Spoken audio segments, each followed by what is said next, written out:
What's going on, people? Welcome to another In Motion Football live stream. My name is Alam, and today I'm joining you the night before the NFL draft kicks off. We are 23 hours away from the first pick of the draft.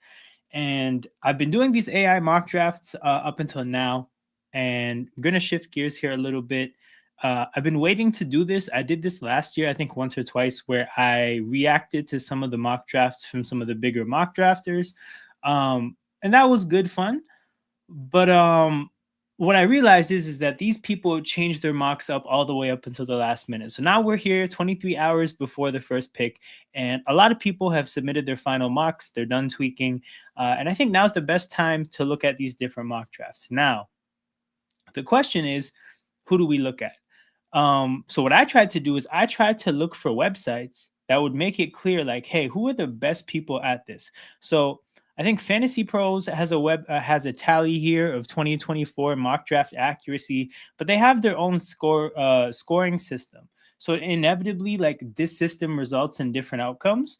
I could not find a list that had even remotely similar outcomes. So in search of who the best mock drafters are, I got very little help. So really what I did is I just looked at some of the bigger names here, and compiled some of the mocks. So this is one website I found. The Huddle Report is another website. They have their own system. Then there's Mock Draft Database. They have their own system. And then Walter Football. They have, what do you know? Their own system, hilariously putting them both in as some of the two top mock drafters from last year. So with that being said, we're going to get right into it. But yeah, what I'm essentially going to do is I'm going to go through some of the bigger mock drafts, react to, I guess, how they see things going, and then jump in and do my own mock drafts. Again, 23 hours before the draft, throw my hat in the ring and see how good of a job I can do.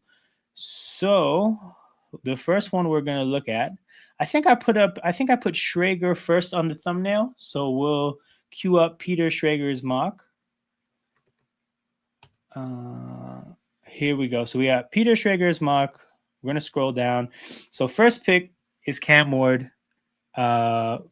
We know who this is. We know who this is gonna be.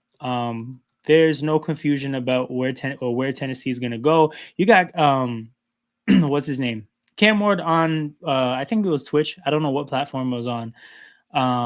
Basically telling the whole world he's going to Tennessee without telling the whole world he's going to Tennessee. He said that Pollard and who's the other? Oh, Tajay Sharp. Is that his name? No, Tajay Spears. Tajay Spears and Pollard are like two of the top 5 backs in the NFL. He said Traylon Burks and Calvin Ridley are two of the top 4 receivers in the NFL. He said A.J. Brown is good, but he's no Calvin Ridley. So you got Cam Ward effectively saying where he's going to go. So this outcome is not particularly notable. Travis Hunter, number 2, I think this is where there's, at least at the very minimum, a decision that has to be made. Cleveland has to pick between do you want to go quarterback or not quarterback? And then if you're not going quarterback, do you want to go Travis Hunter or Abdul Carter? I think it's pretty obvious that it's going to be Travis Hunter. So, I mean, this pick makes sense for me. And the reason I think it's obvious is because Hunter did not visit with the Giants. He probably didn't visit with the Giants because he was told, hey, Cleveland is 100% taking you if you don't go number 1. So Hunter on number 2 makes sense. Abdul Carter at number 3. This pick is, I mean, realistically, this is one that's probably like an 80% kind of an outcome. I think there's the decision that they have to make is, do we go Shedeur or Abdul Carter? ChatGPT kept trying to convince me that Will Campbell is under consideration here. I think the Giants might take a left tackle if there was an elite left tackle, but Will Campbell, there's questions about whether he even is a tackle. So Abdul Carter, number 3, makes sense. And then the Patriots at number 4 going Will Campbell. Will Campbell at 4, the question remains, is he picked this high to be a left tackle? I think this would be maybe the highest drafted guard ever, if that is the plan.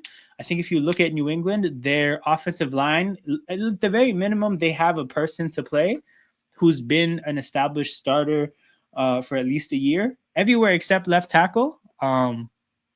So I'm assuming this is a left tackle. Like this pick is being made with him playing left tackle in mind.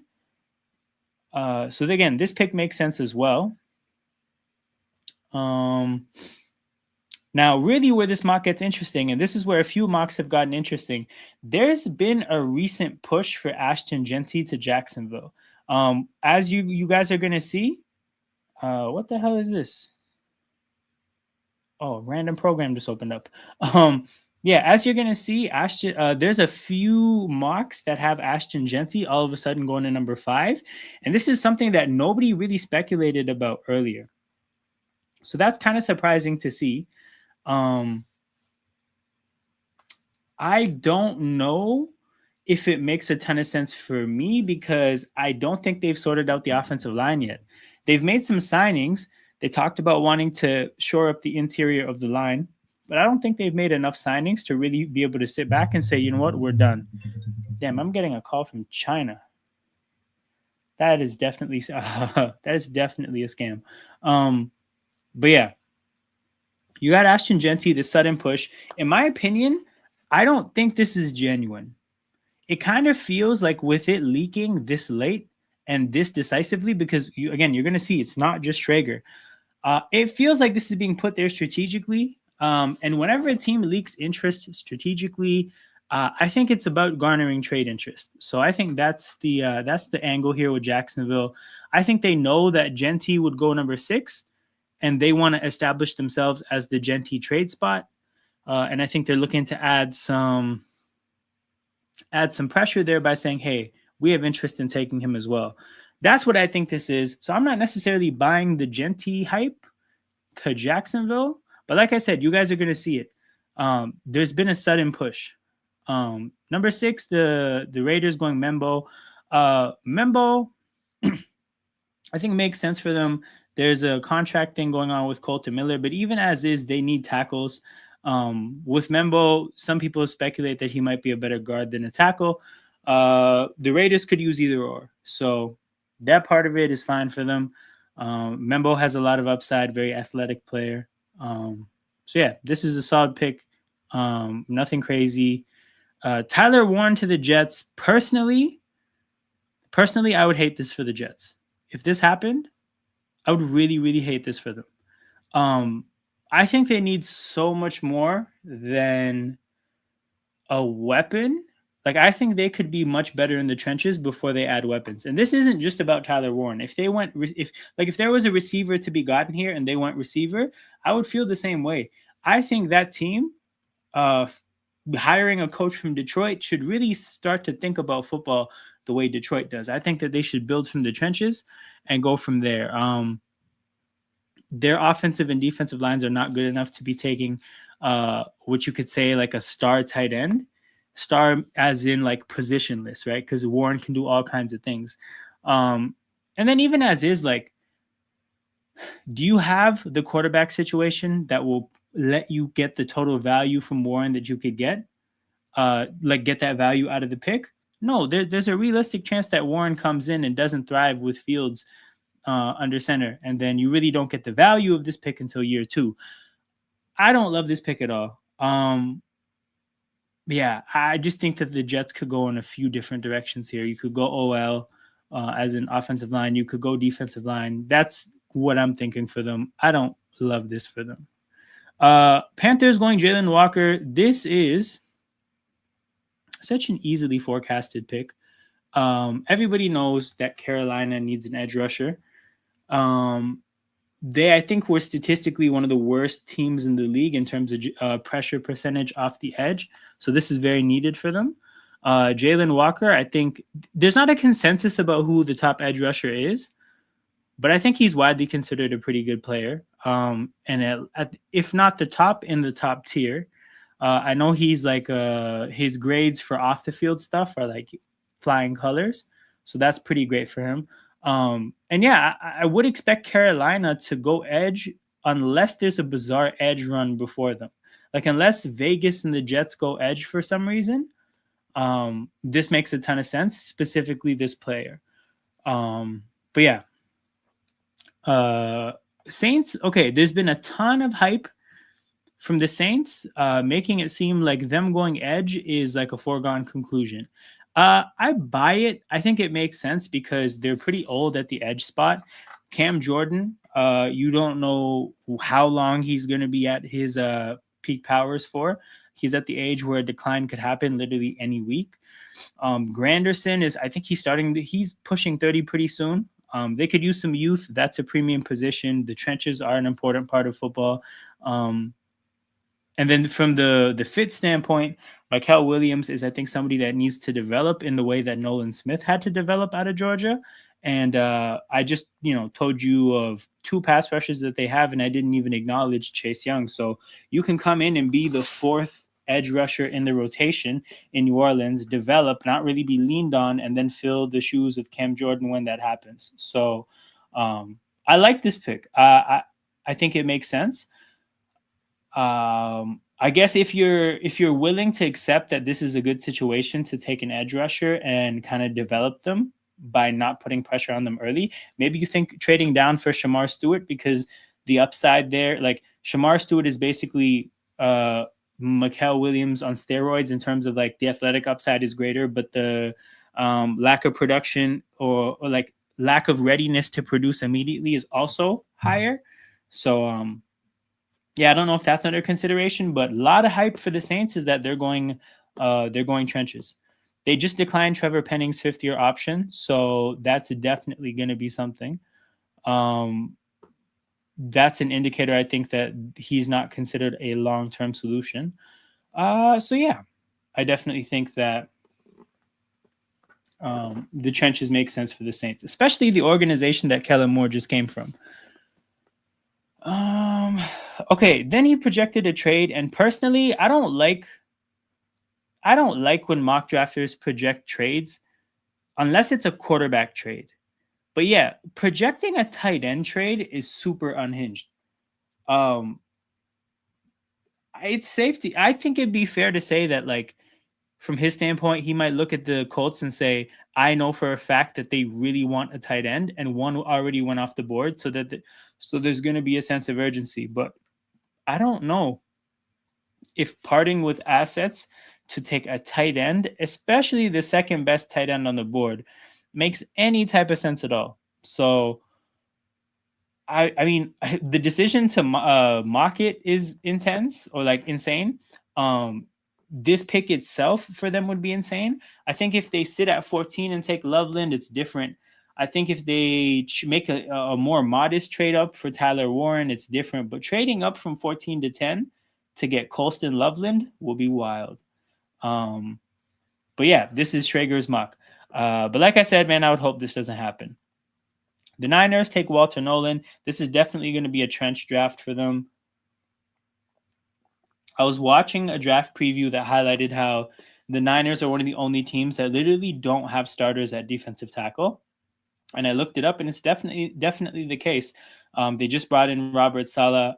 He came from the Jets, where he had Quinnen Williams, dating back to before the Jets in San Francisco. He had, I think, Eric Armstead and DeForest Buckner. So this is somebody who was used to having great defensive tackles, and that really made me realize that, the Niners are probably taking a defensive tackle for sure in the top 2 rounds. I think the only way they don't leave with the defensive tackle in round 1 is if Nolan and Mason Graham get taken before the 11th spot, which I think would be extremely unlikely. So, yeah, this pick makes sense. And yeah, as somebody who has watched Nolan mock to Philadelphia at earlier stages of the process, this kind of sucks to see. But yeah, I kind of figured he would not drop into the mid to late 20s. Cowboys take a guard here. So this is a Zach Martin replacement. It makes sense. It makes sense for the Cowboys. I do think that they're just going to go best player available, and I don't think that this is the best player, because replacing Zach Martin is not the only thing they have to do. They have to get CeeDee Lamb, a running mate. They have to get a couple pieces on defense. This is not the only need. So I do think that they can take a better player here. I know Booker has a few teams that are interested in him in the range. I know apparently Indy likes him a lot. Miami likes him a lot. But yeah, I don't know if I love this for Dallas. Like this is forcing the issue a little bit at one particular spot. Um, but yeah, next pick. So somehow, some way, he has Mason Graham falling to Miami. I just realized that he had Walter Nolan going before Mason Graham. That's a shock. That's a strong departure from what everybody talks about. So if that happens, that'll be crazy, and that'll be an insane a call by Peter Schrager. But Mason Graham to Miami. They never really replaced Christian Wilkins. They have a ton of needs. I think that they have to go trenches. First two picks, honestly. Um, it feels like offensive line is such a big need, but truthfully, if a bunch of offensive linemen go before them and they get to take a good defensive lineman as a result, it makes sense. I think if I was Miami, my dream would definitely be to leave with as good of an offensive line prospect as I can get. But in this situation, Campbell's gone, Membo's gone, Booker's gone. I mean, I think Kelvin Banks is still on the board. I would think that taking Kelvin Banks makes a little bit more sense from a positional standpoint, but Mason Graham falling this far is insane value for Miami. So you gotta like it from that point, from that standpoint.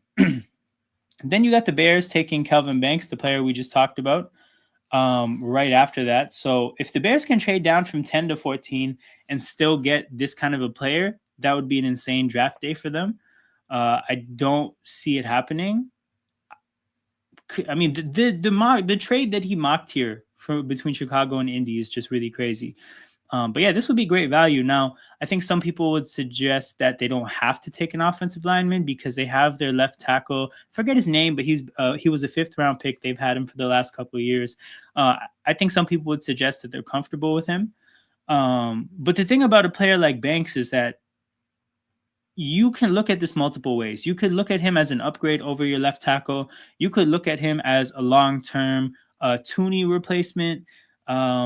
You could look at him as just elite depth right now. I know a lot of people would say, you don't go for depth this early in the draft when you're not a great team. But truthfully, offensive line is a very important part of a football team, especially in a bad weather football team, like a bad weather football city.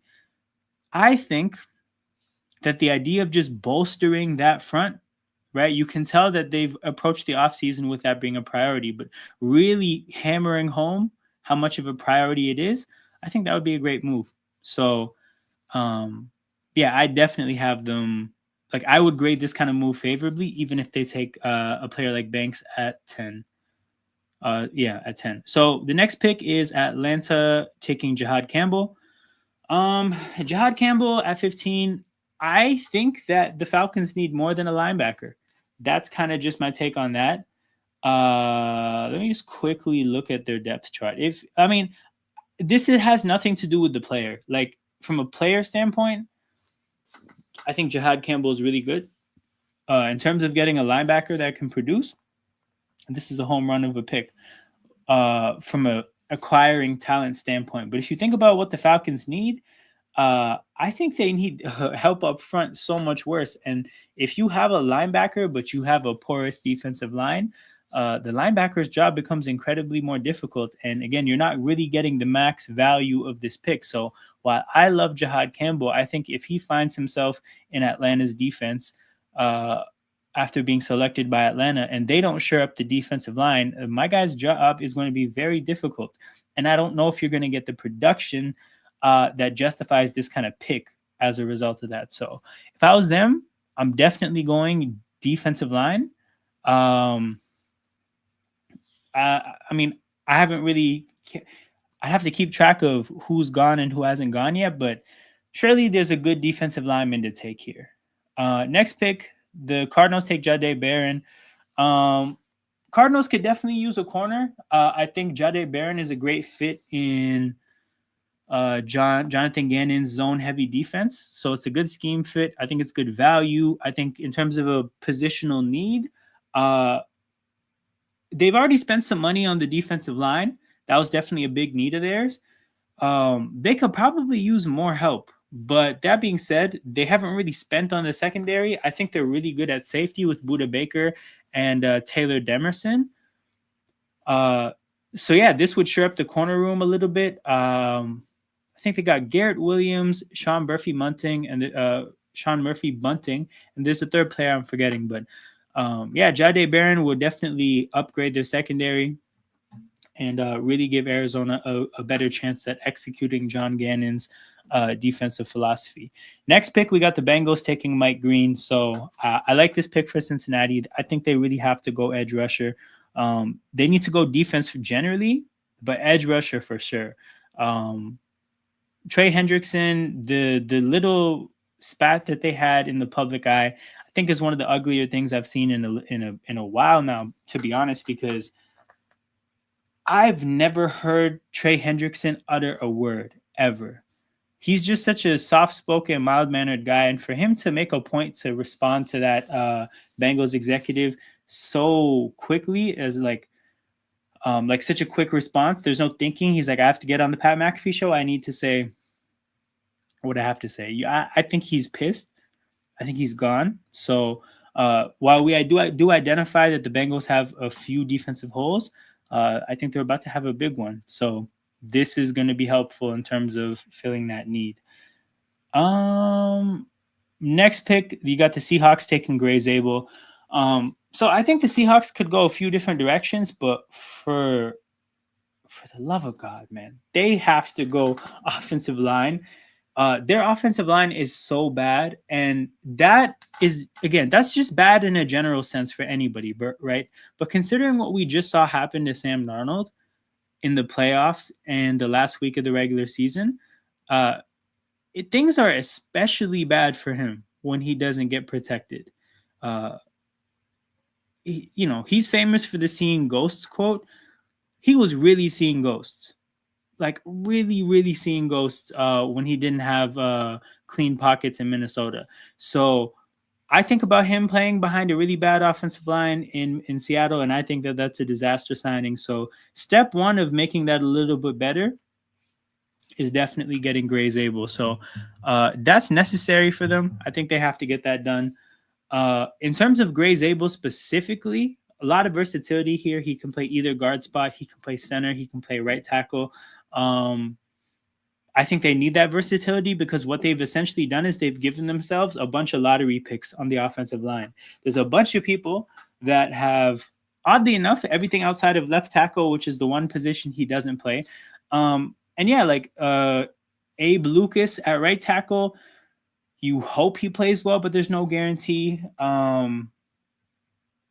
Some of the lottery tickets. Oh, they got Ed Ingram from, no, that's Houston. Anyways, forget the exact signings that they made, but they took chances on players, right? Gray Zabel is the kind of guy where whatever the players you took chances on, whoever is successful, you can give them their ideal positions and just fit Gray Zabel in wherever there's a gap.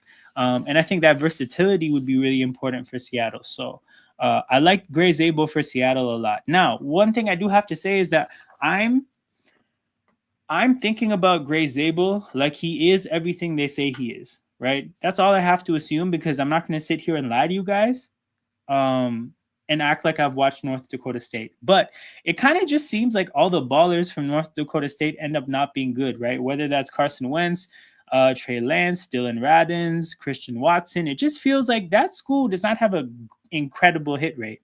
So that part of it is kind of scary for me, but they do say that he's the truth and he's the real deal. So we're gonna find out.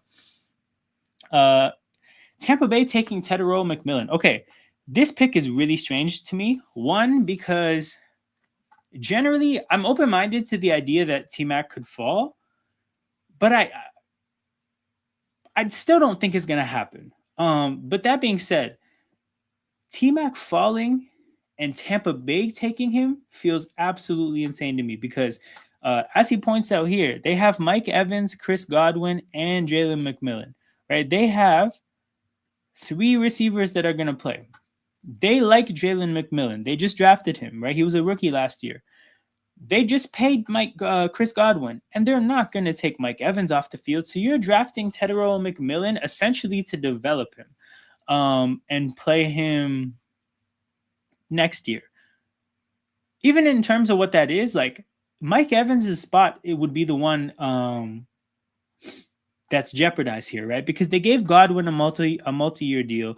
McMillan obviously is there for the future. Like you're essentially just telling Mike Evans, like, hey, this is your last year, and I don't even know if that's the right approach to a player like him.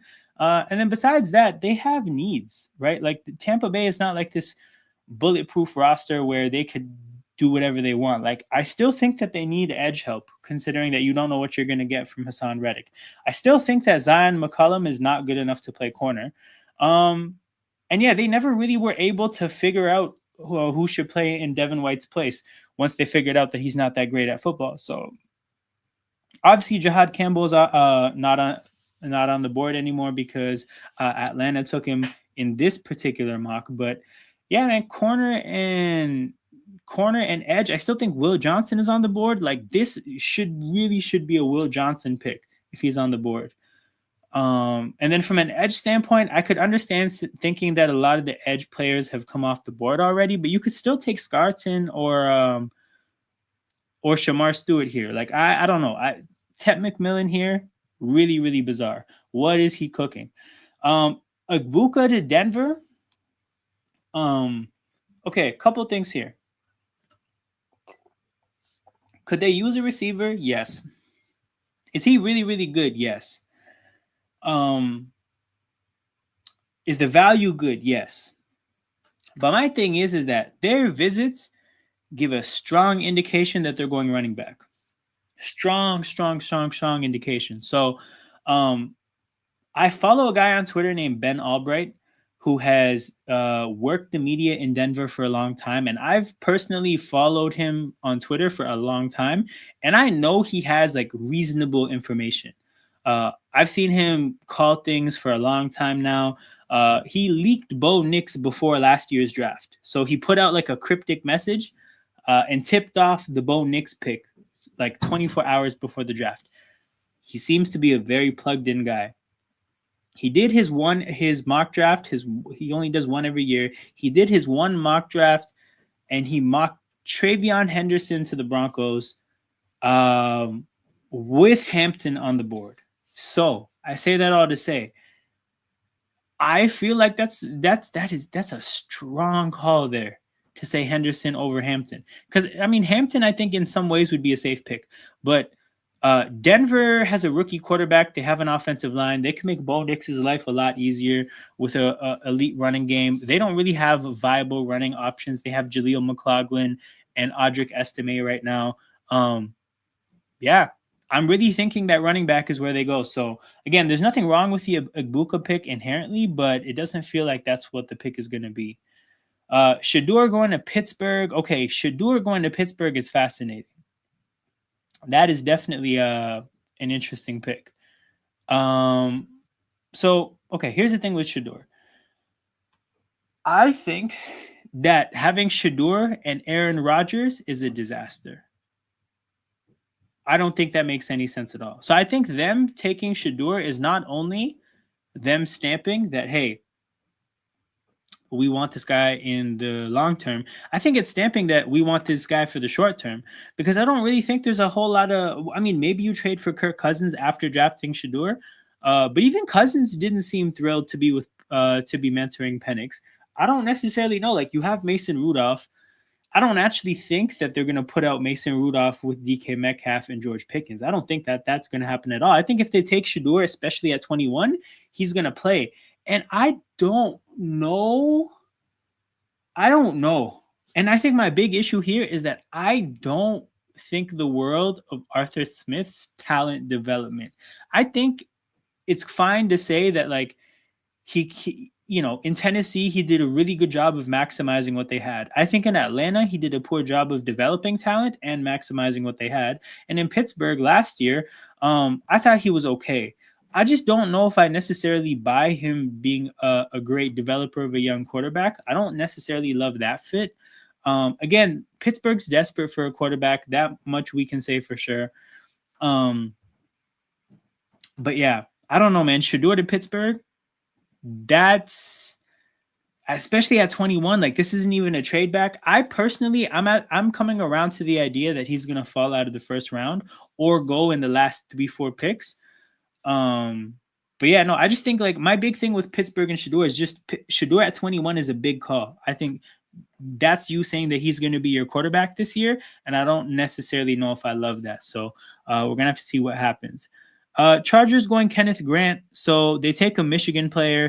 They drafted a Michigan player last year. I talked about it with our last AI mock draft that if they go Colston Loveland, or if Colston Loveland is there, I think they definitely take him. Um, yeah, I like Loveland for them because it's a positional need and because they brought in a lot of tight ends, right? So I think that's a position of emphasis for them. In terms of Kenneth Grant, they could definitely use a D tackle. They lost Puna Ford. Puna Ford was their run stuffer. I don't necessarily know if they replaced him, but Kenneth Grant can definitely come in and be a Puna Ford upgrade, if anything. I think he would be great for them. I don't necessarily know if I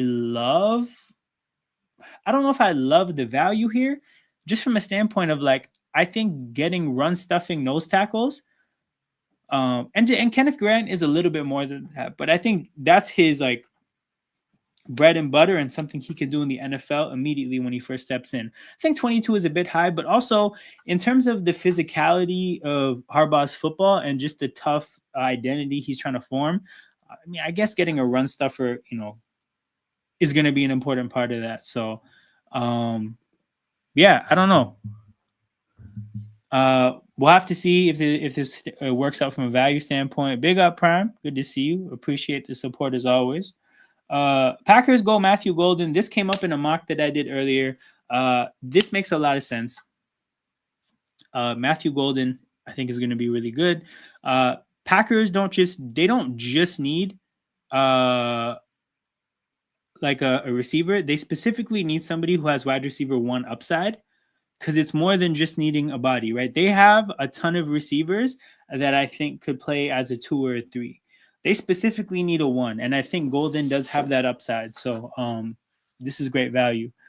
Yeah, man, listen to Prime, people. I mean, I tell you this stuff all the time. You don't want to listen to me though, listen to Prime. Make sure you guys hit the like button on the video and subscribe to the channel too. But yeah, next pick, Vikings, Omarion Hampton. This makes no sense at all to me. I don't get why they would do this at all because yo, don't kill me. My guy said Lakers in 5. Hampton, like they brought back Aaron Jones. They traded for Jordan Mason. If you draft Hampton, now, are you still going to get Jones enough touches for him to justify the contract? I don't think so. Are you going to get Jordan Mason enough touches to justify the draft capital that you traded to get him and the contract that you're going to give him? I don't think so. And then, yeah, if you're going to not play Hampton immediately in order to get them their touches, you're drafting Hampton to rotate him in. I don't know. This doesn't make sense at all. But yeah, I think I've seen a lot about Minnesota wanting to trade down. I think if this is the situation they're in where they don't like anybody else on their board, trade the hell down. Because, man, I think this would be an awful pick. Donovan Jackson to the Texans. I think Donovan Jackson would step in and be like just a 10-year starting guard, especially. And, that would be a great haul for Houston because they have their tackles. I'm a little bit unsure about their interior right now. But yeah, Donovan Jackson was a 5-star in Texas, I'm pretty sure, in the state of Texas in high school, started multiple years at Ohio State, right? Obviously, an esteemed program. This is a guy who's been good at football for a long time. I think he's going to be an outstanding guard in the NFL. Next, yeah, they got that trade for Jackson Dart. Okay, I think this is pushing the envelope a little bit. Like, I don't think you need to come up this high for Jackson Dart. I mean, the only reason I guess maybe the threat here is that maybe the Rams would take him. But yeah, I don't know. Jackson Dart to the Giants. He definitely wouldn't play early. Dayball would get a chance to develop him. My biggest thing with the Giants that I've always said is I don't think it makes sense for them to go quarterback at 3 because I think that they need an immediate contributor at the top of the draft. When it comes to a pick here with like basically their second pick, I think that makes more sense for a quarterback. And I like Jackson Dart generally, so I have nothing wrong with this pick. But yeah, I mean, I don't know if they would even have to trade up this high. Like they can trade into 32, I think. Um, Ravens get Josh Simmons. This is crazy value at 27. I think this is really crazy value. I think Josh Simmons is somebody that I think he had an injury last year, but he's really athletic. He's one of the more athletic offensive linemen in the draft. Him and Josh Connerly. I think you look at those kind of players and you think if they go to a situation with good development, then you can kind of bet that they're going to hit their ceiling, and if they don't, then you can bet that they get closer to their floor. Baltimore, I think, is a great developmental spot for any offensive lineman. So you get one of the more athletic offensive linemen in the draft and put him in Baltimore. I think you definitely, again, get like a 10-plus year starter. So Houston and Baltimore really leave this particular mock with some great offensive linemen. Somehow, some way, Will Johnson falls to 28 to the Detroit Lions. That's aggressive. That is way too far for him to fall. Now I've done some mocks myself, and it does feel like the corners aren't going to go as high as you might think. There's a lot of other positions that I think are going to fly off the board, but Will Johnson to 28 is ridiculous. This would be an insane haul for Detroit from a value standpoint, but one thing I would say is I don't necessarily know if this makes sense from a roster standpoint because you have a lot of pieces in the secondary. They drafted Terrion Arnold in the first round last year and Ennis Rakestraw in the second round. So you have your top 2 picks invested in corner. You just paid DJ Reed. You have the slot from Vegas. I forget his name. He played Louisiana Tech. I forget his name, but you have a slot. Like this, again, it's great value. A local Michigan guy, but Detroit is in a championship window, and I think getting this little production from this high of a pick, I don't know. You're in a championship window. Go get an immediate difference maker. Commanders get Shamar Stewart. Okay, if they get Shamar Stewart, I do think Dan Quinn would develop him. I respect Dan Quinn as a coach and an evaluator. But truthfully, like Shamar Stewart's one of the riskiest picks in this draft. Talk about supreme athlete with like serious concerns about whether they're good at the sport of football, like from a production and technique standpoint. So this is a developmental project. The Commanders do have some options. I don't think they have a ton of great options at edge. Like they have some 6 and 7 out of 10s. I don't necessarily think they have elite 8, 9 out of 10 kind of players at edge. So they can be patient with Shamar Stewart, and obviously they need the upside, or like they need to bet on upside. So that part of it makes sense. But yeah, if he gets drafted to Washington as an Eagles fan, I would be running endless propaganda about how this is a bad idea.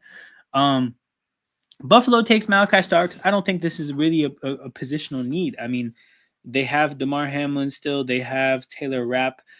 The question could be made. There could be questions about whether those players are good enough. But again, Buffalo's in the championship window. I don't know if upgrading safety is the way to go. You can upgrade something else because there's other spots that also have question marks. So I don't love this from a value standpoint. Chiefs go James Pierce. That's cool. Like it's good value. They need the position. I know Andy Reid doesn't care about character concerns in the slightest, so that part of it is interesting. That's a locker room fit for sure. But yeah, I think they need offensive line and so badly. So I don't think enough offensive linemen went off the board for them to not go offensive line, but James Pierce makes sense too. And then finally, the Eagles get Maxwell Hairston, which is a very interesting pick. I don't think it's going to happen because I don't think the national media knows what the Eagles think they have in Keely Ringo. I think Ringo and Adoree Jackson are going to compete to replace Darius Slay. Actually, no, you know what? They're not really even replacing Darius Slay. Quinyon Mitchell is replacing Darius Slay. They're replacing Quinyon Mitchell. So, yeah, there's going to be a competition there. I don't think we're going corner. I don't even know if Maxwell Hairston is a great Fangio scheme fit in terms of like zone coverage and a lot of wow, Miami and Cleveland is a close game. Sorry, I'm watching basketball while I do this. Um, so yeah, I don't know. I don't think this is the pick. I wouldn't be surprised if they go corner, but I don't think this is the pick. Okay, so we got through Schrager's mock. We're gonna close that. We're gonna go to Mel Kiper and Field Yates's mock next. So I'm gonna cue that up right here. This is not quite as new. This is from about a week ago, but it's the latest Kiper mock we have. So we got Cam Ward 1, just like the Schrager mock. Hunter 2, just like the Schrager mock. Carter 3, Campbell 4. Mason Graham 5 to Jacksonville. Again, I think that's like pretty standard. This is what people tend to have. With that being said, I'm not married to the idea that they're going to take Graham. I just don't think they're going to take Genty. I feel like that's smoke. That feels like smoke to me. So, yeah, this is a pretty standard pick. If Jacksonville were to go this route, you're talking about a defensive tackle that could be a difference maker, something that they need to set a culture, and something that really brings together the defensive line, because they have Trayvon Walker, who's really starting to come along. They have, what's his name? Joshua Allen Hines, or Hines Allen, at the edge, at the other edge spot. So you throw in Mason Graham, and look, all of a sudden Jacksonville has a pretty formidable defensive line. So yeah, this would be a good pick. If I had to guess right now, I would guess that this is the pick. But yeah. Also, the Gladstone and Cohen were in LA. They know the power of Aaron Donald. Not to say that he's Aaron Donald, but they know defensive tackles are valuable. Okay, Ashton Genty to the Raiders. So Chip Kelly brings in Ashton Genty to play in his offense. I think that would be good. I don't know. Okay, it would be good from a standpoint of Genty is great, so it's good value. Genty in that offense, I think from a scheme standpoint, is really good. I don't know if Vegas has the offensive line to truly maximize this kind of thing, this kind of pick. I think a lot of people have been critical about how, oh, look at the Saquon pick, and that's why you shouldn't pick running backs high. I think the lesson to be learned with Saquon Barkley is, you know, when you get a running back, you got to make sure you get the offensive line to really maximize the running back. And I don't know if Vegas has the offensive line to maximize a running back that's picked at 6. I think part of making this kind of pick is knowing how to get, you know, full production and full value out of the player. Similar to talking about Jahad Campbell with Atlanta in the last mock. I got to change this. This is not Peter Schrager. This is not Peter Schrager. This is Mel Kiper and Field Yates. All right. But yeah, in terms of maximizing this pick, what the hell is Fled Yates? Okay. What was I saying? Yeah. I don't know, man. I don't think they should go Genty. I think they should go offensive line or defensive line. In their case, it would be defensive tackle most likely. So realistically, I think they should this should be an offensive line pick, and they should be going running back with their second pick. Next pick that they have here, see Membo for the Jets. I like Membo. Because I do think the Jets have a decent amount of running backs. With Braylon Allen and Breece Hall. You have Justin Fields. Now, if you really bolster that offensive line, you add him to Olu Fashanu and Elijah Vera Tucker, you know, you might actually be able to have a very good running game, and that might open things up for your team as a whole. That might let you play Aaron Glenn football. So the last mock we had Tyler Warren. I don't love that. Membo for the Jets, and even if Membo isn't there, I think you can go Kelvin Banks, something like that. Yeah, I like that more than Tyler Warren. Jalen Walker, that's the same as the last pick, the last mock. Shador Sanders to the Saints. Okay, this is where I feel like I've seen a lot of people that I respect talk about how this isn't going to happen. So I don't necessarily know why that's the case or what the reasoning would be, but I've heard enough to know that like the expectation is that this won't be the pick. As for how I would feel if it was the pick, I do know that they need a quarterback in the long term, and hilariously, they kind of need a quarterback in the short term as well with what happened to Derek Carr. So there is that. This would help with both those solutions. I do like the idea of Shador playing in a dome and then in a division with warm weather. So you're getting at the very minimum 8 home games in New Orleans every year. You're getting one road game in Tampa Bay, which is likely good weather. You're getting another road game in Atlanta. So you're talking about at the very minimum, even Carolina is a safe bet to have good weather. You're talking about a minimum of like 11 good weather games a year. So I think that would be great for Shador. But yeah, as for how I see him as a Kellen Moore fit, I think Kellen Moore's offense had looked pretty good with quarterbacks that play within structure when I've seen that. Hertz likes playing out of structure. I think that was a bit of it wasn't like a easy marriage. I think Moore and Hertz both had to do a lot of work to make that work. Um, I thought Tanner McKee, when he was just purely running the Moore offense, I think it looked solid. So I think Shador would be a good fit. I think the bigger issue is just value. Like, is Shador good enough to be picked 9th overall? I don't know. Um, but shit, I mean, he has 2 receivers. I don't think Rashid Shaheed and Chris Olave is enough. They can get him another one. You know, he has Alvin Kamara, Jawan Johnson, who I don't think should have got that contract at all. It could be okay, but yeah, I'm more into the idea that this should become a trenches draft for the Saints. I'm just seeing again. I have basketball on the TV. Dylan Brooks against Draymond Green is pure cinema.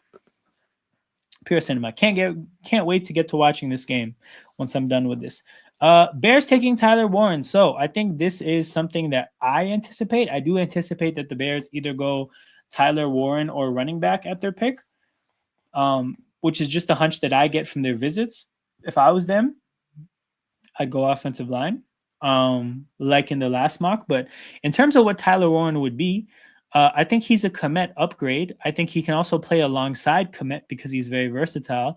And if you think about what Ben Johnson likes doing with his, mad scientist trick plays, you put this kind of a player in that setting, Tyler Warren could be a little bit of everything. Like Tyler Warren is like what Sean Payton thinks Taysom Hill was. Like I've seen, and I don't even watch that much college football, but from the bit of Penn State that I watched Tyler Warren line up as an outside receiver, a slot, inline tight end, a fullback, a wildcat quarterback, everything. I've seen him throw a pass like in a trick sense, but also just as the wildcat quarterback. Like, man, I think you would see Warren fully maximized in Chicago, which is why I think it would be a good pick because, again, they have what it takes to get the most out of the player, which is something I'm always thinking about. Kelvin Banks to the Niners. Yes, I do think that they need to think trenches, but I think they need to think defensive tackle more than anything. If they go offensive line, again, that does make sense. They do need offensive linemen, and that is a premium position. But good God, are they shaping up to have horrendous defensive tackles next year? In a Robert Saleh defense, where again he's always had great defensive tackles to work with. So, yeah, I don't know. I don't see the vision. Dallas, I think in the last mock they had Schrager had them taking a guard. This mock has them going local boy, Texas receiver Matthew Golden. I do think they need to not replace, but they need to replace Brandon Cooks from the standpoint of they literally don't have the wide receiver 2 right now. They have a wide receiver 3 in Tolbert. They have a 1 in Lamb. They literally don't have a 2, so that has to happen. Matthew Golden, good at football, intriguing deep threat. That's also something that they don't necessarily have. in terms of just having an outright burner. And yeah, this is a local guy, so everybody in Dallas is going to be familiar with him. I like to pick. Again, I think Dallas has enough needs to where as long as they pick a premium position, and I do consider a wide receiver a premium position, well, premium enough, right? I do consider wide receiver something that falls into that category. So, yeah, I'm comfortable with Matthew Golden being the pick. Will Johnson to Miami. Okay, so this is a Ramsey replacement slash. Even if you keep Ramsey, this is a Storm Duck upgrade. Yes, they like Miami's just actually so shit that there's so many options that they could go to, and it's a good pick in isolation. But the reality is, they need to hit the offensive line. So any pick that's not an offensive line pick, I low key kind of hate for them. In this situation, Banks is gone, but they can take Booker here instead of Dallas. Right? Dallas was in the Schrager mock for Booker. Nah, they should be taking Booker here, which maybe is a teaser into my mock draft. Okay, so here, this is perfect. So back-to-back mock drafts where the Colts leave with Colston Loveland. I guess they'd have to nickname him Colston Loveland. They'll do something with that. They're gonna sell T-shirts. We know this.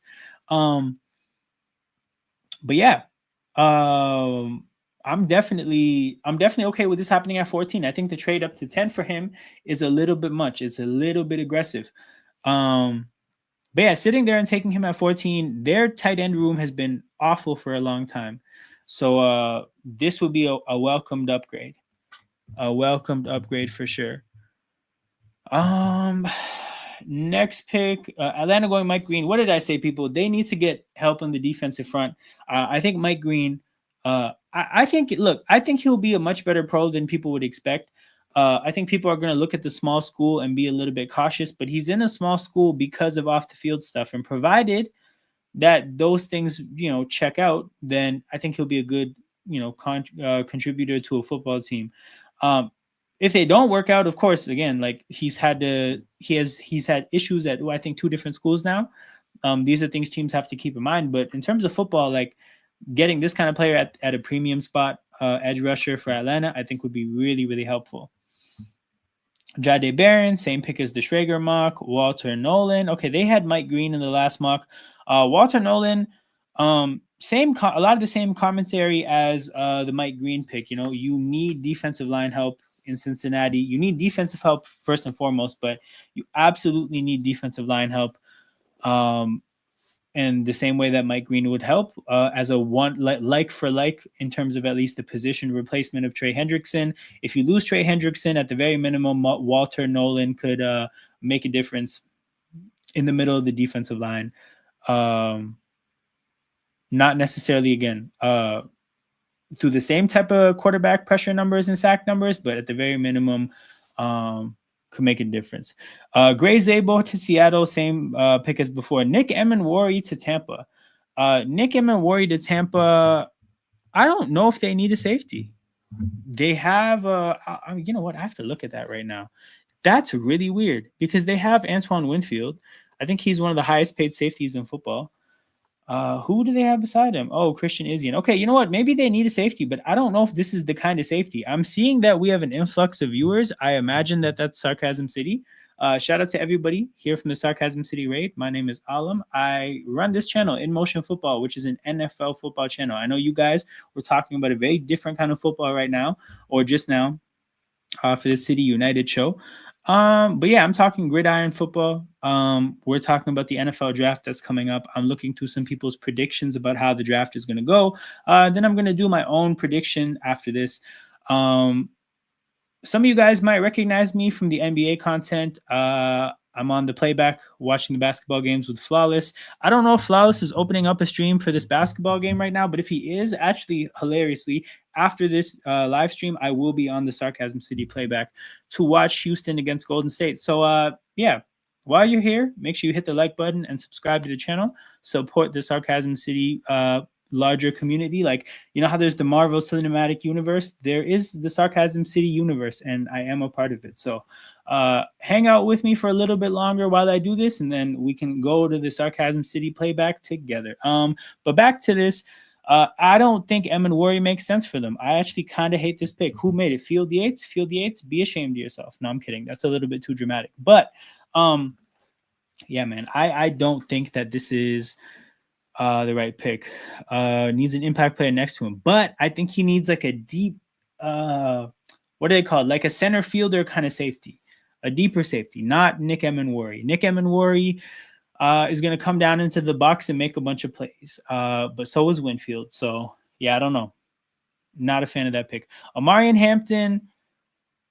I talked about it during the last the Schrager mock that running back seems like a emphasis Denver is making when it comes to their visits. So I do imagine that they're going to leave with a running back. But like I said, the source in Denver that leaked the Bo Nix pick last year before the draft mocked Travion Henderson to Denver with Hampton on the board. Damn, Jalen Green is scrapping Steph Curry.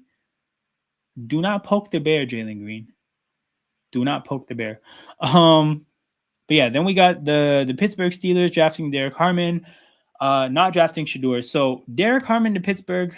Yeah, I think they could upgrade that part of the field. It's a premium part of the field. I think Derek Harmon is a pretty good player.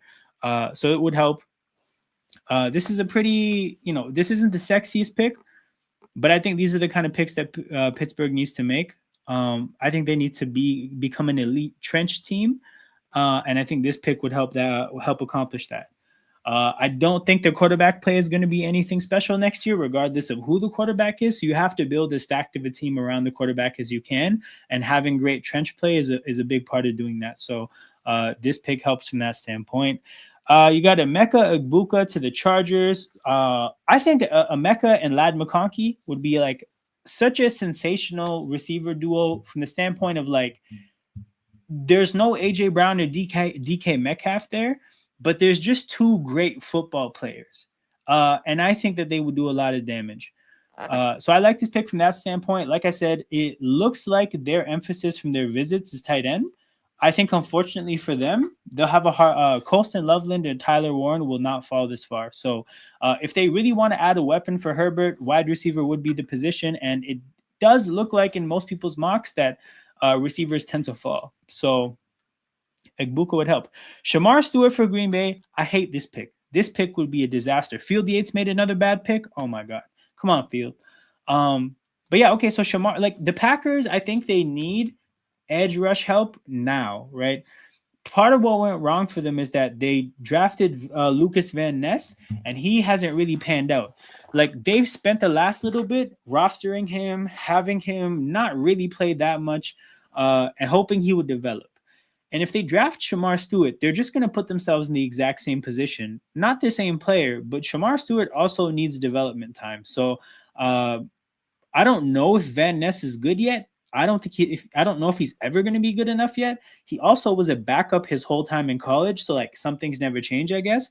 But same with Shamar Stewart. I mean, this guy might never be good either, right? He's a supreme athlete, an athlete like most people have never.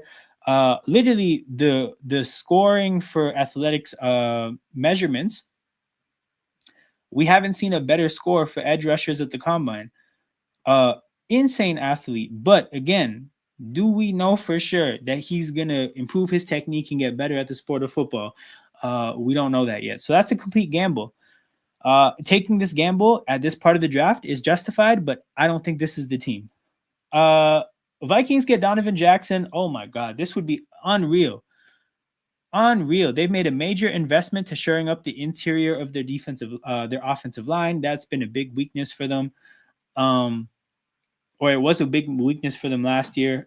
They signed Will Fries. They signed Ryan Kelly. If they get Donovan Jackson, that's amazing for them. Yeah, like I said, I mentioned it in the last mock. I think this guy's going to be a very good starter for a long time. T-Mac to Houston. Oh my God, T-Mac to Houston, right? This would be the second T-Mac in Houston. They need a receiver. Stylistically, I don't know. He does like Nico Collins and him have some overlap. I think that if you were to ask them, they would prefer Golden or Egbuka, but they're both gone. You still take him though. I think he's really good. I think he's much better than being the 25th player off the board. shit, man. T-Mac to Houston. What a CJ Stroud would be throwing contested balls all year and it would be completely okay because him and Nico Collins would be making plays. Holy shit. Maxwell Hairston to the Rams. This is a pick I like. I think the Rams need to go corner. Last mock had them trading out. I do think they need to go corner. And I think this is a pick that comes up a lot. Now, I do feel like there might be a better option when it actually comes down to it. But Hairston did play in the SEC. I think Kentucky. Yeah, I think the Kentucky is in the SEC. So um, he's really fast. You know, corners in the modern NFL. It helps to have them fast because the receivers are getting faster and faster. So that's good. Malachi Starks to Baltimore. I don't think this is it. This is not it at all. They have Kyle Hamilton already. I forget who their other corner is, but I think it's one of their slot or their other safety is a slot, like somebody who used to play the slot who transferred to safety, but somebody that they're comfortable with. I don't know if they need to go safety here. I think they need to go edge way, like it's a much bigger need to go edge. I don't necessarily like this from a positional value standpoint. And like the thing is, I think teams that are in a Super Bowl window absolutely should pick for need a little bit, just a little bit. And I think Malachi Starks would be picking for need, not at all. So, yeah, I don't know if I love this pick. Mikel Williams to Detroit. Holy shit, this would be an unreal selection because it's a position that I think they need. They can afford to let him develop. He's a great culture fit for them. The value at 28 is phenomenal. This would be an unreal outcome if this happens. We got a projected trade. We have Cleveland trading in to take Jackson Dart. Okay, see, this makes more sense because in the last mock, they had the Giants trading all the way up to 26. I think that's way too aggressive because I think that the teams at the back end of the first are going to be looking to get out. This even feels like this is better than 26. It could even be later. I think that Philly would get out of there. I think Kansas City or Buffalo, I think those teams would be open-minded to trading back. So, yeah, I don't think that 26 is reasonable at all. But Cleveland comes up here to get Jackson Dart. They got what? Hold on, Shador hasn't. Oh no, Shador went number 9 in this mock. I'd love to see Cleveland make this kind of a trade and Shador is still there and they reunite Travis Hunter and Shador. I think that would be so cool. But yeah, they get Jackson Dart here. I already talked about Jackson Dart in the last thing, in the last mock. I don't think he should be playing as a rookie, but I think he has a chance to be good. So, I don't know if Cleveland is the place that I trust in terms of his development, but we'll see what happens. Trey Amos to Detroit. Buffalo. Okay, Buffalo took a safety in the last mock, Schrager's mock. I think this mock makes much more sense. I think that they could use a corner. They can afford to give a corner some time because they have Benford on one side locked in, and then they have Trey White that they just signed to be the short-term corner. So you can draft this guy. He can develop behind Trey White. He can even take Trey White's job if he's better than Trey White. You have options here, but I would like Buffalo to go corner. Okay, this is what I think is like the ideal pick for Kansas City, right? So Josh Connerly, like I said, Simmons and Connerly are the two athletic left tackles. And if they find themselves into organizations that I trust to develop offensive talent, specifically line talent, then I think they're in a good spot. Kansas City, yes, they've had some failures as of late with developing line talent, but as a whole, you can trust them to get this job done more often than not. So yeah, I think that if again one of the more athletic offensive linemen ends up there, it'll be good. Now he can play left tackle. If the guy that they signed, Jalen Moore from San Francisco, isn't ready to play, he can play left guard if he has to. So there's flexibility there. And then they have what? They have the Eagles taking Jahad Campbell? Wow. Okay, if they took Jahad Campbell, I would be thrilled. But I also wouldn't know what to do because Nakobe Dean, sure, we can't bank on him this year because, one, we don't know when he'll be healthy, but also if he's healthy, we don't know if he'll be 100%. But this is almost overkill because if you get Jahad Campbell, then you just paid Zach Bond. Zach Bond and Jahad Campbell, those are your linebackers going forward. Like, you may as well then, like, Well, hold on. N'Kobe is 1, 2, 3. Shit. Okay, N'Kobe is a free agent after. You know what? I guess this just ushers N'Kobe out of the door then, which kind of sucks. But god damn, this value would be insane. What? So there was a big gap during my time as an Eagles fan where they didn't have good linebacker play. Um, and yeah, D'Amico Ryans is the player that ended that for me. So I have a very great association with D'Amico Ryans being a linebacker for the Philadelphia Eagles. Jahad Campbell has a bunch of records that he broke that at Alabama that D'Amico Ryans used to have. So pretty cool there to have the player that broke a lot of D'Amico Ryans' records. So this is crazy. The value at 32 is unreal. Howie Roseman taking a linebacker after paying a linebacker and paying a running back would continue the offseason of him going, zagging against all his previous zigs. But shit, this would be great. Okay, so I'm realizing I think I've ran through quite a few of these mocks. Or actually, no, I've done the opposite. I've only ran through 2 and we're a little over an hour in. So I'm not going to run through all the other ones that I have. We're just going to go to Charlie Campbell. Charlie Campbell is somebody who I really, really respect. I've been looking at his mock drafts for probably 10 years. And what I could tell you is that they're really good. Charlie Campbell is good at what he does. So with that being said, like what I'll say is that he tends to get a lot of players right. If not, he tends to get the position right. So if you were to and again, I don't know how these websites score these, but if you were to score player and position, he's probably one of the best mock drafters out there. So Cam Ward 1, that's standard. Hunter 2, standard. Abdul Carter 3, standard. Will Campbell, that's standard. Ashton Jeanty 5. See, so this is the thing. Him and Schrager, there's been a sudden push in these last 2 days. Ashton Jeanty to 5. I don't believe it in the slightest. It feels like smoke to me. It feels like a very good misdirection. But yeah, Jeanty to 5, we already talked about that. Membo to 6, the standard, we've talked about that. Mason Graham to 7. Okay, so if Mason Graham goes and joins Quinnen Williams, man, Aaron Glenn is going to have a pretty good defensive line. He has, 2 edge rushers that have made Pro Bowls in the last 2 years. One of them coming off a major injury, so there's a bit of a question mark there. But you have Quinnen Williams and Mason Graham on the inside. You have Quincy Williams and Underwood. I think that's his name. The linebacker they just signed in free agency. You have those 2 playing linebacker behind them. If they can just figure out one of their corner spots, man, they could have a very good defense next year if they get a player like Mason Graham. Like I said, man, Tyler Warren at 7, a ridiculous use of resources, man. They should be going defense. No, forget, they should be going trenches. But yeah. Jalen Walker, the Panthers, that's standard. Mikael Williams, we saw this in the first mock, Schrager's mock. Warren to the Bears, we saw this in the last mock.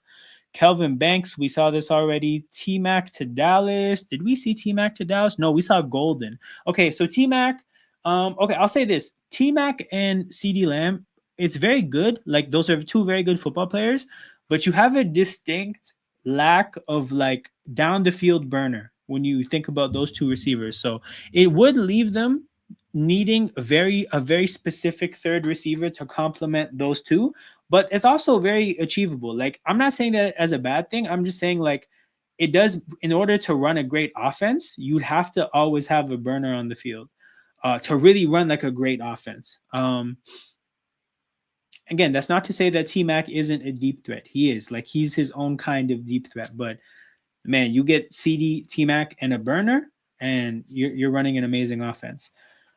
Malachi Starks. Okay, Malachi Starks. That's aggressive. I don't think he should be going ahead of Emenwari. I think they have to replace Javon Holland, and Nick Emenwari would be a suitable Holland replacement. I think just generally safety here is an absurd use of resources. Like I said, who's the last player they took? Oh yeah, they took Will Johnson. And I talked about how okay, yeah, there's really nothing wrong with that per se, but you really should be taking an offensive lineman. In worst case scenario, you don't want to take an offensive lineman, fine. Take a defensive tackle, but just please, for the love of God. Also, I got to change this again. I always change this like halfway through. Charlie Campbell's mock. All right. But yeah, they got to take an offensive lineman. Colston Loveland. Damn, 3 for 3 with Colston Loveland ending up in Indy, man. That must be out there. That must be out there. Like for damn. I mean, we don't get 3 for 3 after Will Campbell in the draft. So word must be out there that Loveland and Indy is a marriage. Shamar Stewart to Atlanta. So I talked about them needing edge, but again, like I said, every time Shamar Stewart's come up, I've talked about how this is a development project. This is the kind of player that you need to give time to, and Atlanta does not have time. So I think this is the wrong one. If you don't have any of the other players you like that are better than him, you gotta go Mike Green. Will Johnson to Arizona. Now, Will Johnson to Arizona. Last 2 mocks have had Jahdae Barron. I think Jahdae is a more of a scheme fit for them, more so than Will Johnson. I think Will Johnson, my understanding, and I might have this wrong, but he's more of a man-heavy corner, and that's not really what John Gannon does. So I don't think this is a great scheme fit. But it's not to say like he's a completely inept zone corner. Like I'm sure they could figure that out. So that's just something to consider, though. But yeah, I don't know. They might take Jahdae Barron over Will Johnson, right? That's something to consider. Okay. Second half of the first round. Who do we have? Nick Emmanwori. Oh my God, if they take a safety. If they take a safety with all their needs. I already talked about it, but they need to go defensive line. Gray Zabel. That's another one 3 for 3. God damn. Okay. Gray Zabel, 18. We're going to have to keep that in mind when I do my own mock draft. Jihad Campbell. Okay, like I said, I heard apparently that Jihad Campbell doesn't get past Tampa Bay. Couple people have talked about that like it's a very sure thing. So, they're not going to have Levante David for too long. They haven't really been able to put a linebacker beside Levante David since the Super Bowl year. So this definitely fills a need. I think they need a corner a little bit more. Like I think in this mock, Jahdae Barron hasn't gone yet. I think this should probably be that pick. But yeah, not a bad player by any means. Marion Hampton. Okay, yeah, so another running back. But like I said, that Denver mock drafter did some very interesting stuff, mocking Travion Henderson to the Broncos with Hampton on the board. Derek Harmon, we already saw this. Kenneth Grant, we already saw this. Matthew Golden, we already saw that too. Jahdae Barron to Minnesota. Holy shit. Oh my God. If Brian Flores gets his hands on Jahdae Barron, that'd be amazing value for them. That would set them up nicely defensively. It would actually give them better corners than they had last year because they signed Isaiah Rodgers. They brought back Byron Murphy, and then you have Jahdae Barron. That's your 1, 2, 3. That's a very good corner room. And then you have Mekhi Blackman coming off a major injury who can, take Isaiah Rodgers' job if he's better. You're set up pretty nicely there. Texans have gone offensive line in every mock, and I think that's a pretty good indicator of what they have to do. Connerly, I think, is interesting because he could be a left tackle. They have Cam Robinson, but that's obviously a 1-year arrangement. I don't know if you would go Connerly 1, or Connerly playing guard for 1 year and then left tackle long term. I don't know if that's great from a development standpoint, but yeah, I mean, I don't know necessarily if Houston has a great track record with developing young talent the way that some of their younger draft picks haven't panned out. But yeah, I mean, they have to go offensive line. He's not a bad option. It's a respectable mock. We've already seen Hairston to the Rams, James Pierce to the Ravens. Okay, I think this is the first Ravens mock that I've liked. They need an edge rusher. He's great from a production standpoint. There's off the field stuff with him, but places like Baltimore with really, really strong cultures are where I think that the off the field stuff is less and less important. So yeah, I think James Pierce, if he ends up in Baltimore, he's going to be an amazing player. like an amazing Pro Bowl, All Pro kind of a player if he ends up in Baltimore.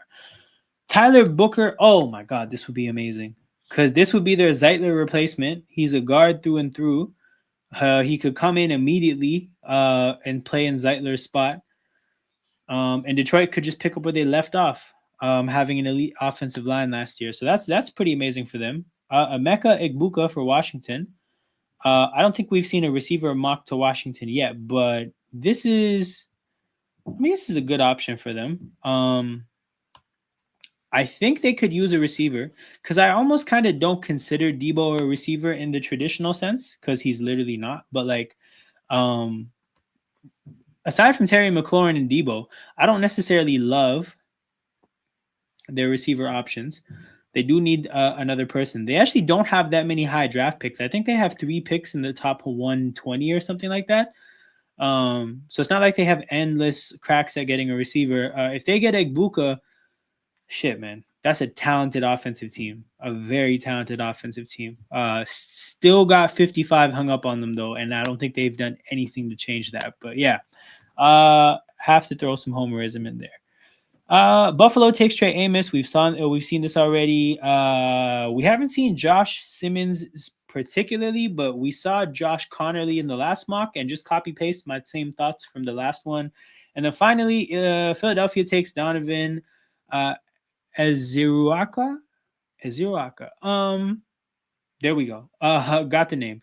But yeah, I think we have to go edge if we get the chance. I don't know if this is necessarily because hold on, did Shamar Stewart go yet? I don't know. I don't know if this is necessarily the best edge left, but if he is, then I'm comfortable with it. Like I just really trust Vic Fangio, and I just trust our trench develop. Like if we decide that a player in the trenches is good, I just believe the team. So if they take Ezuraku to Ezuraka, if they take Ezuraka, I'll be completely comfortable with it. Boston College, they're the Eagles. He's already been an Eagle. He'll fit right in. I'll definitely be comfortable with that. But okay, with that done, we've looked through some mock drafts. We've done some critiquing of other people doing it. I'm finally going to put together my own mock draft. So select all, 1 round, 25, slow. I'm not going to do any trades. Name your mock draft. This is the In Motion Football mock draft. All right, I'm gonna pull up my resources. This draft will be starting soon. Well, damn, when do I start it? Okay, cool. Give me a second. I'm gonna pull up my resources and we're gonna get started. Where is the other one I'm looking at? Final. No, here we go.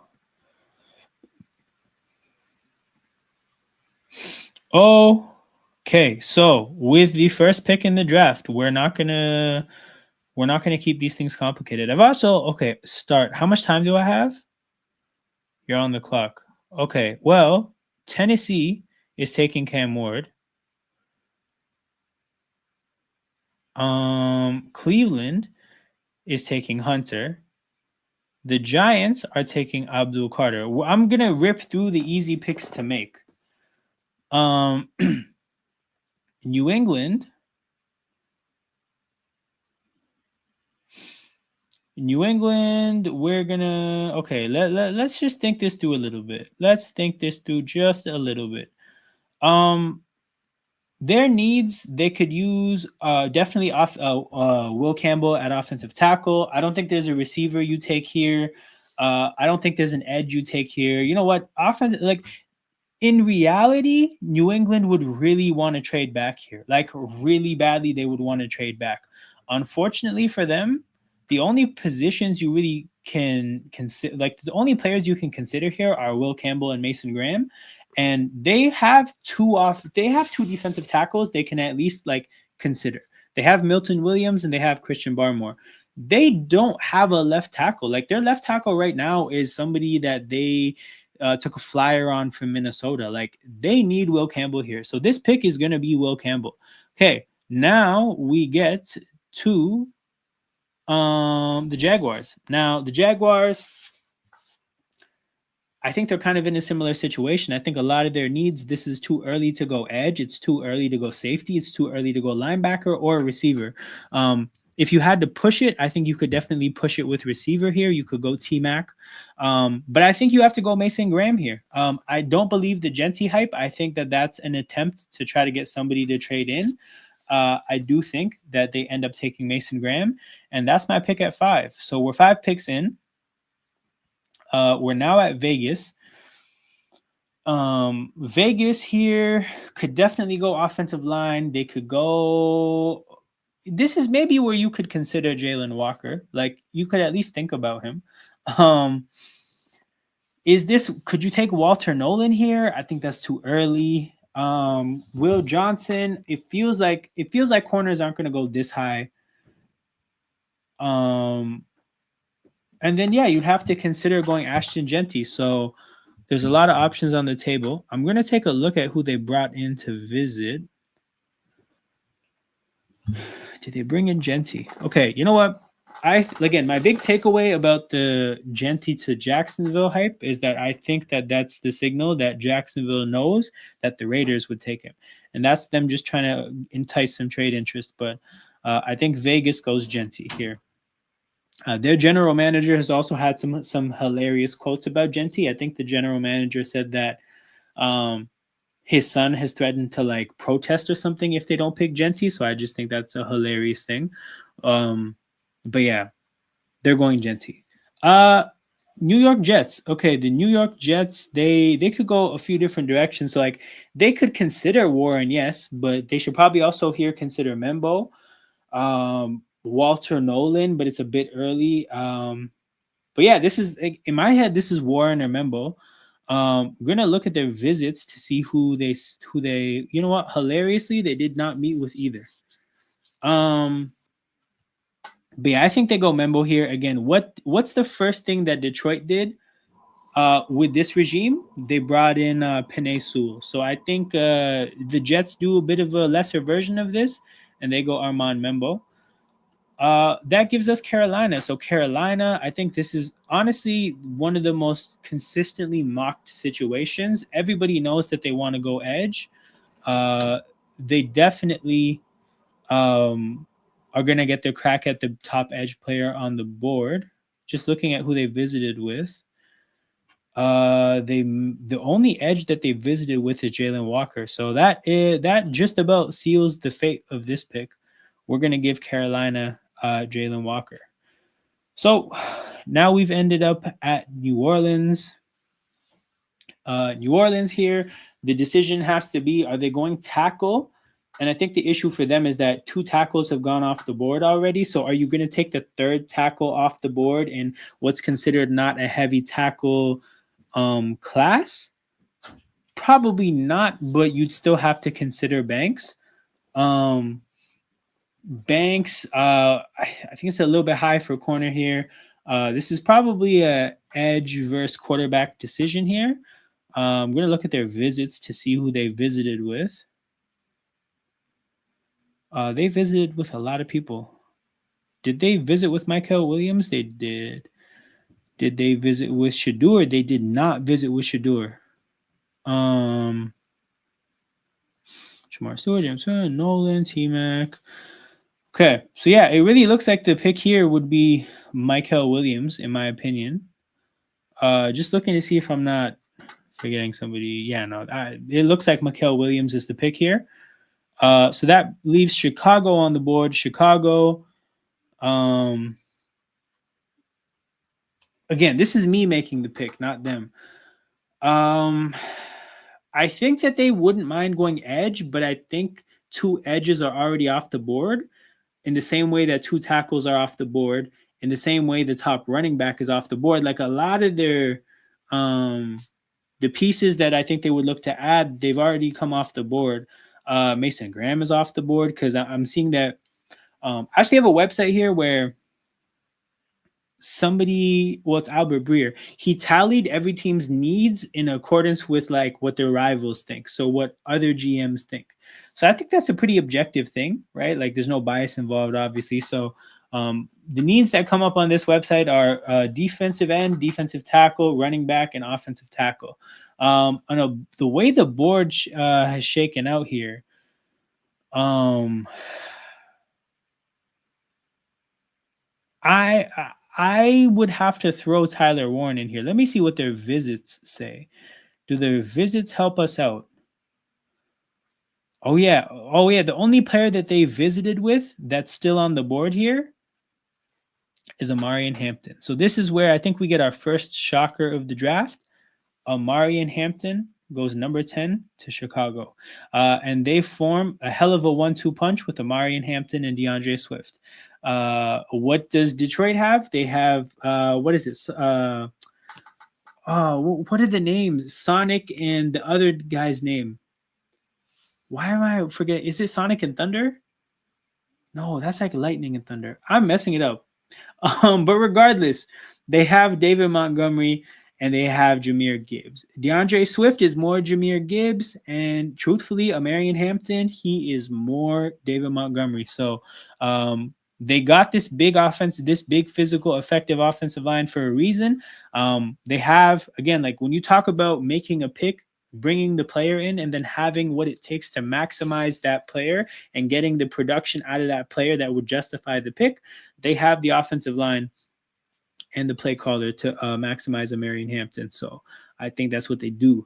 Okay, 11. I already talked about it, but the Niners, pretty simple needs. Like the huge one is defensive tackle. I'm gonna quickly make sure that they have visited with Walter Nolan before we put this pick in. And they have. All right. So the San Francisco 49ers, desperate for a defensive tackle, take Walter Nolan. Where is Walter Nolan? There he is, 25. Take Walter Nolan, leaving Dallas on the board. Dallas here could go a couple of different directions. They could go T-Mac or Golden or Emeka Egbuka. They could go from an offensive line standpoint, they could go Banks. They could go Jahdae Barron. They could go Will Johnson. They could go. I mean, I don't think that they would go edge the way the edge room has shaken out. Like with Shamar Stewart and Mike Green as the best edges left. I don't know. I don't think you can press that issue. But good God, man, there's a lot of different directions they could go. Shit. I just want to give them best player available. Let me see who they visited with so many people too. That's not even going to help narrow it down. Okay, let me see if there's a position that they met with more than others. You know what? Let me eliminate some of the people that aren't in serious consideration.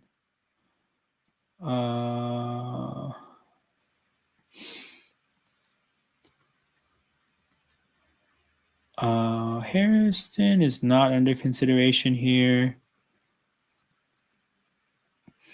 So Michael, Shamar, Williams, Nolan. This is tough. Okay, you know what? I'm gonna go offensive line for them, and I'm gonna go a player that they visited with twice. I'm gonna give them Kelvin Banks, local Texas player. And yeah, we're gonna move on to Miami, where Miami, I think they feel a little bit screwed here because they need offensive line help so badly.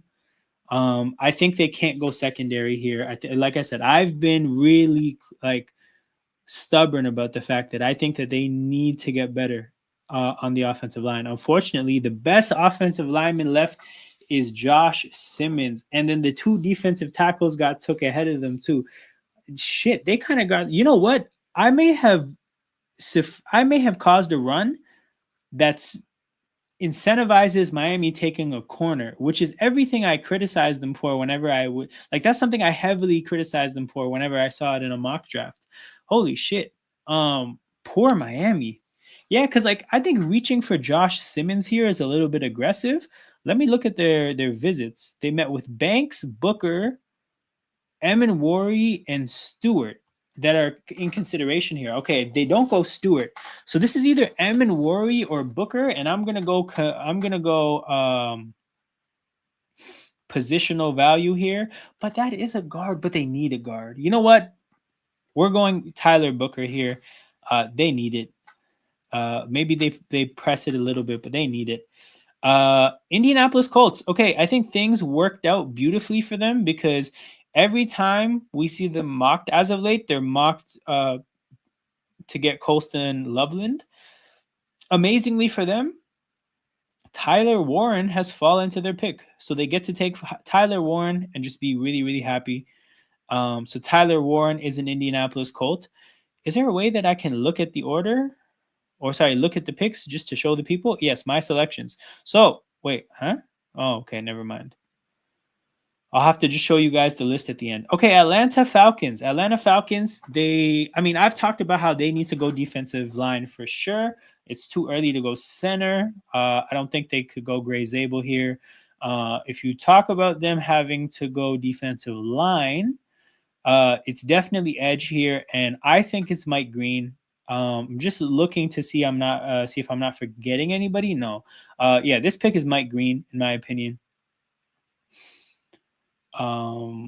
Damn, Tedero McMillan is falling. But yeah, they need to get edge help. I think he's ready to play now more so than Shamar Stewart. So that's the justification there. Arizona Cardinals. This pick for me is basically, you know what? Corner is not listed as a main need by their rivals. Let me see who Arizona met with. Did they met? Who the hell did they meet with? Okay, Kelvin Banks is gone. Jahad Campbell, Matthew Golden. No, who else? Will Johnson is still here. James Pierce, I think it's a little early. Nick Scourton. Simmons. Shit. Okay, there's a lot of different places they can go. Edge is listed as their main need, but I think reaching for an edge here, Scourton or Shamar Stewart, I don't think that's necessary. There's better options there. The next best need, as listed by their rivals, is linebacker, and I think this is where you maybe consider Jahad Campbell. I think that they need linebacker help. They definitely need linebacker help. They have viable safeties, but right now their linebackers are they got Gaither from Cincinnati and they have Mac Wilson. That's not good enough. Jahad Campbell is a playmaker. In terms of having defensive linemen to help free up your linebackers, they just signed 2 defensive tackles. They did just sign Josh Sweat, and they traded for Baron Browning last year, or in the middle of the year last year. So I like Jahad Campbell here. I think Jahad Campbell comes in and makes an impact in Arizona. That brings us to Cincinnati, where, you know what? This is really rough for them because let me see who they visited with, because they need edge, but the edge players flew off the board. They would have to reach, I think, a little bit to go edge here. But looking at the edge players that they visited with Pierce, Scourton, and Shamar Stewart. They're all available here. Did they meet with any corners? No. Did they meet with any safeties? They met with Emin Worry. Okay, that gives me a handful of options. Did they meet with offensive tackles? Connerly. They only met with Connerly. Okay, so the options here are Connerly, Emin Worry, Pierce, Scourton, and Shamar Stewart. I think here, if they go edge, it's James Pierce, and I don't think they go Emin Worry. So this is basically either Connerly or Pierce, and I like Pierce here. Why did I scroll up? I should know better. James Pierce from Tennessee. They need an edge rusher, and Cincinnati gets an edge rusher here. Why does this say Charlie Campbell's mock? The hell, it's not Charlie Campbell's mock. It's my mock. I'll throw the banner up. It's my mock. Okay, next team, Seattle. Seattle Edge, interior line, and safety. Okay. Who did they visit with? Where is Seattle? Seattle. Okay. So edge players that they met with. Shamar Stewart still on the board. Interior offensive line. And safety. But you know what? I saw Gray Zabel here mocked so many times. We're just going to give Seattle Gray Zabel, and we're not going to question it. So Tampa Bay is here now. They need edge, corner, and linebacker. But people, this one's got to be a corner. It has to be. Hold on. Who have they met with? Because the edge players that they've met with, Shamar Stewart is still here, but no, this has to be corner because the corner on the board, Jade Barron is still on the board, right? Yes. Oh my God, so is Will Johnson. Wait, okay, hold on. This is very much a zone versus man decision, so we're gonna do some research.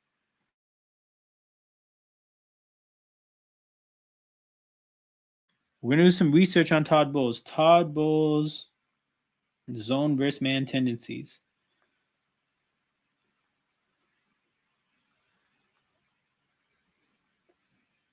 We got to do it. We got to do it. We have to be informed here because this is definitely going to be zone versus man tendencies. For it was all situational. We play quite a bit of man, but we can't play man all game. Blitzing and creating chaos. Stats and analysis of. Come on, can I get a quick answer?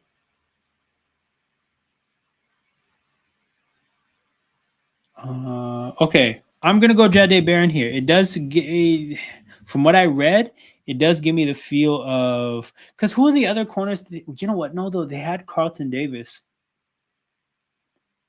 They had Carlton Davis. You know what? No, we're going Will Johnson here. Damn, Tampa Bay gets to feel what Philadelphia felt last year, needing a corner and having the best corner in the draft just fall to you like magic. That is sensational for them. So Tampa Bay gets Will Johnson. Let's go to Denver. Oh, Denver, running back, receiver, and tight end. So this is where the wild shit happens. This is where I'm gonna follow my gut, listening to the guy that I really, really respect. This pick is gonna be Travion Henderson. And like I said, for the people that might be joining here and they're wondering why, there's a mock drafter or a Denver football insider that I've been following for like years, and I feel like he's very like I trust him. I'll say that much. I've seen enough to trust him. He's also the guy who leaked Bo Nix and a day before the draft last year. He mocked Travion Henderson to Denver, and in his mock, Hampton went after Henderson. So I'm just fully placing my blind faith. And then if you look at the visits, they met with Henderson, but they did not meet with Genty or what's it called? Hampton. Also, they have Audric Estime, who I think they like as a power guy. So with Henderson, you get more the versatility, right? Like Henderson he's more Jahmyr Gibbs than the other players are, Hampton and Genty. So, yeah, blind faith in that one. We're going to give them Travion Henderson. So that brings us to Pittsburgh. Pittsburgh. There's no running back to take. There's potentially some defensive tackles to take. But it would probably be Harmon. You could go Jade Barron here, which would be unreal for them. Or you could go quarterback. So let's see. Did they meet with Shador? They did. Defensive tackles they met with. I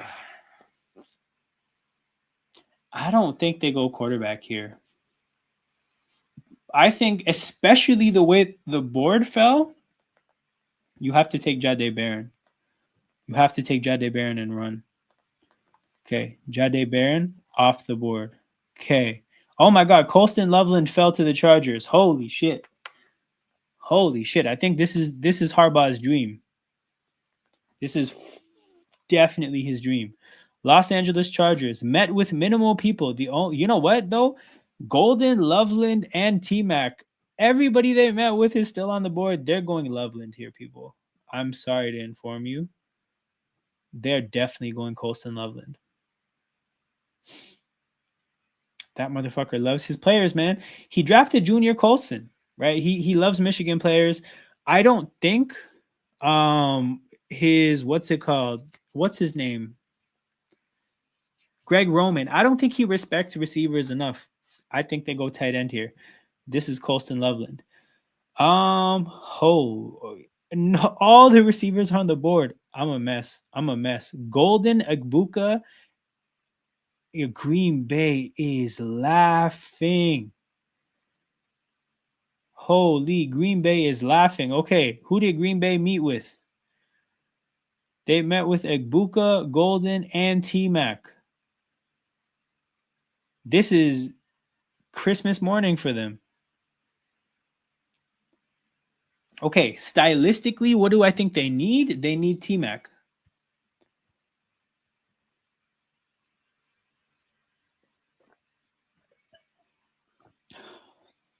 My goodness, man. Minnesota Vikings. Guard, defensive tackle, safety or corner. Let's see who they visited with. Well, it looks like their visits indicate that they want to go defensive tackle here. So we're going to give them Derek Harmon, who's been mocked in this area. The defensive tackle spot for them is interesting because they have two great defensive tackles that they signed, right? Javon Hargrave and Jonathan Allen. They're both 30 plus, and they both have a recent injury history. So they have upside at defensive tackle, but they do not have a floor. Derek Harmon is the exact kind of pick that would establish a floor.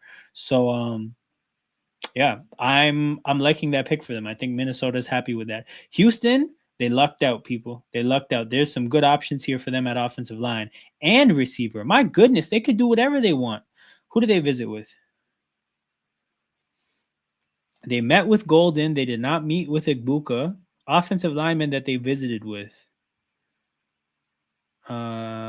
Zabel, but he's gone. Jackson,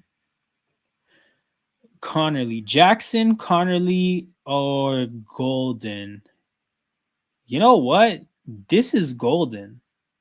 If you think about the kind of player they need, this is Golden. The tricky thing is, though, is that I think they need offensive line more, but like BPA, you know, they didn't meet with Simmons. They also, I don't know if they need a tackle because they have their second round pick from last year, Fisher.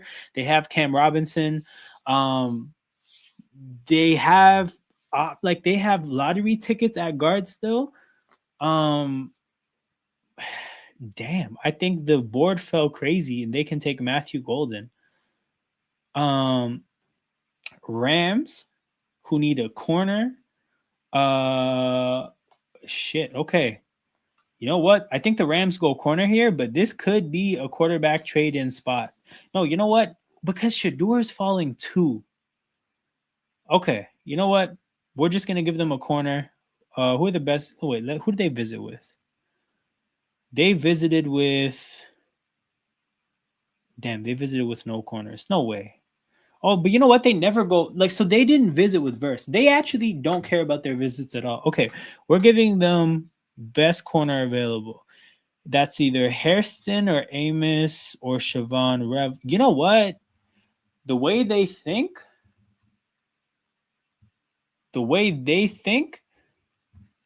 I think they take Siobhan Revel. I'm calling my shot here. Give me Siobhan Revel for the Rams. Baltimore Ravens. Edge, guard, and safety are the needs that they'll probably target.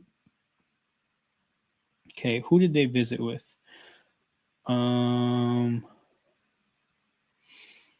Okay, Simmons fell, and Simmons is going to be the pick. This is an unreal opportunity for them, man, to draft Josh Simmons where they are. The value is unreal. Lions, they can take their pick between edge, defensive tackle, and guard. Let's see who they met with at those position groups.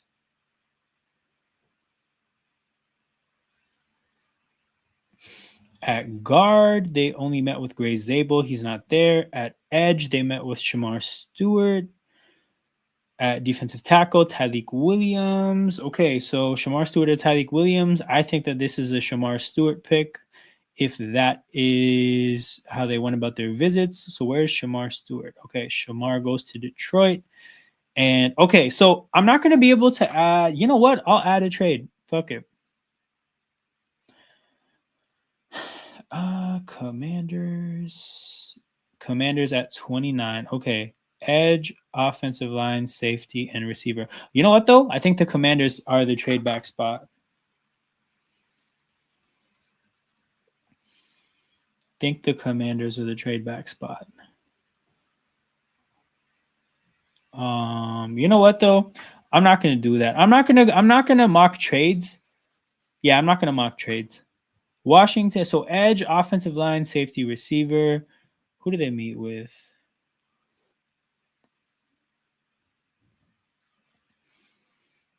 So Connerly, Ezraku, and okay. So based on their visits, based on their needs, this pick is going to be Josh Connerly, which is again pretty good value. He can be their right tackle. When if he's better than Andrew Wiley, then that's a solid upgrade because Andrew Wiley is average, I think. If not, he can be the long-term replacement of Wiley and play right guard for Sam Cosmi until Cosmi is back. And then even when Cosmi is back, I think Connerly can take the left guard spot. Let me see who the left guard is. I don't think it's like a long. It's Allegretti. Yeah, so Connerly can come in and just be valuable. So that's a good pick for them. Buffalo Bills, corner edge defensive tackle. Let's look at their visits.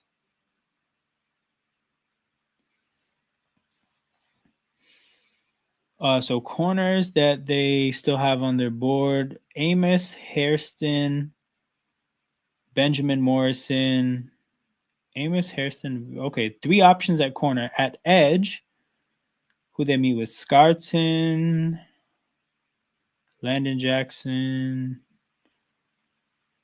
So Scourton would be the edge option. Defensive tackle, they met with Tyleek Williams and Kenneth Grant. Wait, is Kenneth Grant still here? If Kenneth Grant is still on the board, he goes here. He's on the board still? Yeah, Kenneth Grant goes to Buffalo here. Just going to make sure I have that right.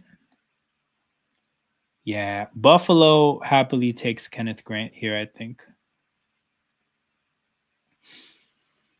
And that's an impact run stuffer for them. And then last 2 picks here, we got Kansas City, offensive tackle, guard, and corner. Let's look at their visits. I think they barely visited with so Connerly, Simmons, and Ursery. That is tough. That is absolutely tough. Let's look at just BPA at offensive line and corner here. BPA at offensive line and corner. Hairston, Amos. Oh, they can get Donovan Jackson, but do they need a? Yeah, you know what? That would kind of mess up their plans for Kingsley, but Donovan Jackson would be great value here. Yeah, I think they take Donovan Jackson. Talk about a Tooney replacement, man. Holy shit. And then the last pick, the Philadelphia Eagles, who at this point, edge receiver and offensive line. That is wild. Edge receiver and offensive line. Okay, let's look at who they visited with.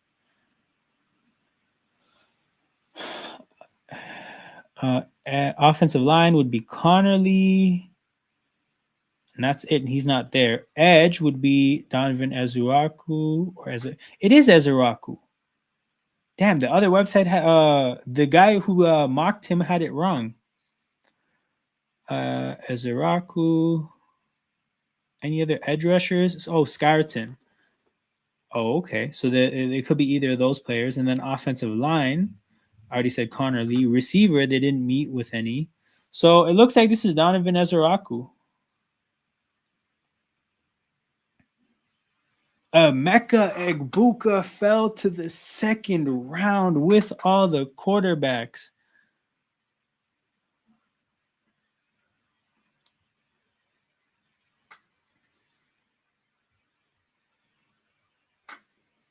Okay.